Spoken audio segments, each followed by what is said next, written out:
আমাকে যদি প্রশ্ন করা হয় গালি কি, আমি এক মুহূর্ত না ভেবে বলবো আমাদের সমাজে গালি মানেই নারীর দেহ, নারীর চোখ, হাত, নাক, চুল, নখ, পেট, পা, স্তন, যৌনাঙ্গ।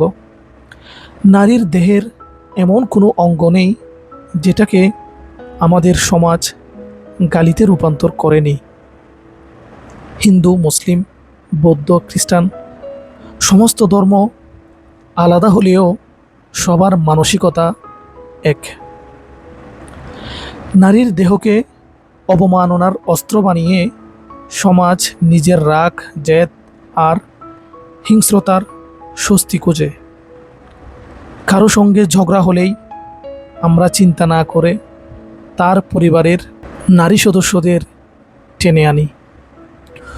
যুক্তি নয়, তথ্য নয়, নারীর দেহই তখন আমাদের হাতিয়ার।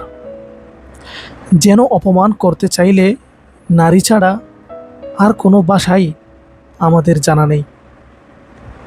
যে নারীর শরীরের কারণেই আমি আপনি এই পৃথিবীর আলো দেখেছি, সেই নারীর শরীরই আমাদের সবচেয়ে সস্তা পুঁজি হয়ে দাঁড়ায় গালি দেওয়ার সময়। এটা শুধু নৈতিক পতন নয়, এটা চরম মানবিক ব্যর্থতা।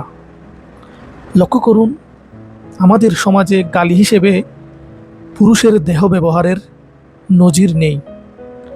রাগ হলে আপনি চাইলে বলতে পারতেন, পুরুষকে নিয়েই অপমানের ভাষা তৈরি করতে পারতেন, কিন্তু সমাজ আপনাকে সেই ভাষা শেখায়নি। সমাজ আপনাকে শিখিয়েছে নারীকে টানলেই অপমান সম্পূর্ণ হয়।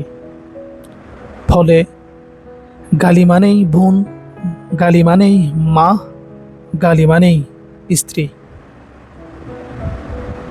এক কথায় গালি মানেই নারীর শরীর, নারীর যৌনতা, নারীর অস্তিত্বকে হেয় করা।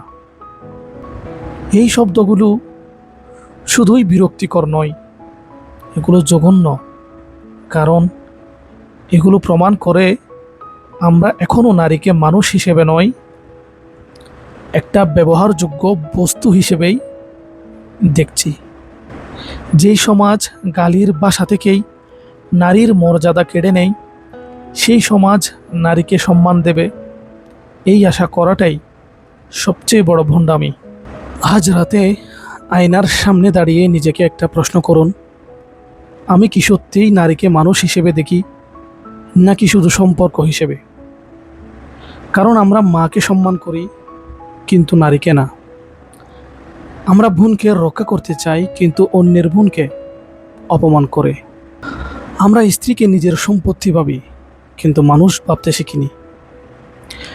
যেদিন সমাজ গালি দেওয়ার জন্য নারীর শরীর খুঁজবে না, যেদিন সম্মানের নামে নারীর স্বাধীনতা কেড়ে নেওয়া বন্ধ হবে, যেদিন নারীকে সম্মান না মানুষ হিসেবে দেখা হবে, সেদিন হয়তো আমরা সত্যিকারের সভ্য হব।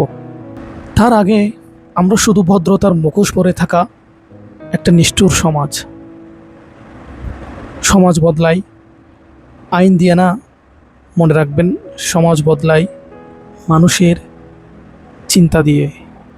আপনি কি কখনো খেয়াল করেছেন, আমাদের সমাজে সম্মান শব্দটা সবচেয়ে বেশি ব্যবহার করা হয়, কিন্তু সবচেয়ে বেশি অপমানও করা হয় এই শব্দটার আড়ালেই।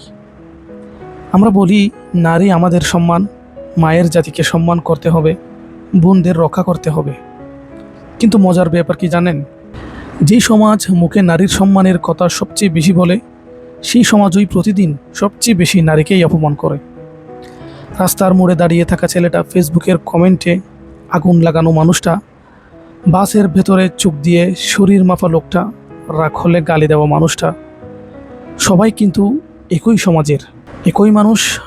মুখে সম্মান, কাজে অপমান। আর এটাই আমাদের সমাজের সবচেয়ে বড় প্রতারণা।